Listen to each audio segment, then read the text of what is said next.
যুক্তরাষ্ট্রের loss এঞ্জেলসের Sophie স্টেডিয়ামের dressing রুমে একটি চিঠি রেখে গেছে ইরান ফুটবল দল। তাদের এই কাজটিকে হয়তো স্বাভাবিক ধরে নেওয়া যেত, তবে যে দলটিকে ম্যাচ খেলার পরপরই যুক্তরাষ্ট্র ছেড়ে মেক্সিকোয় যেতে হয়, তাদের এমন কাজে কিছুটা চাঞ্চল্য তো তৈরিই হবে।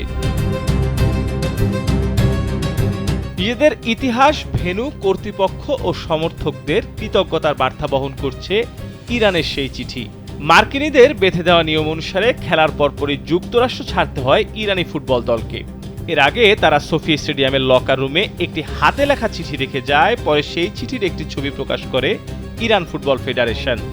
তারা চিঠিতে লিখেছে, 1000 বছর আগের প্রাচীন পারস্য থেকে আজকের সভ্য ইরান পর্যন্ত ইরানের চেতনা জীবন্ত ও অটুট রয়েছে।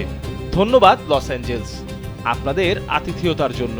আমরা লস অ্যাঞ্জেলসে এসেছিলাম গর্ব নিয়ে, সম্মানের সঙ্গে লড়েছি এবং এখন মর্যাদা নিয়ে ফিরে যাচ্ছি। এছাড়া সমর্থকদের প্রতি কৃতজ্ঞতার পাশাপাশি সকল দেশে শান্তি বজায় রাখার সূক্ষ্ম বার্তা রয়েছে ইরানের চিঠিতে। প্রত্যেক ইরানিয়ানকে ধন্যবাদ, যারা তাদের হৃদয়, আওয়াজ এবং প্রাণ দিয়ে 180 মিনিট আমাদের সমর্থন দিয়েছেন। প্রত্যেক দেশের মাঝে শান্তি, সম্মান ও বন্ধুত্ব বজায় থাকুক।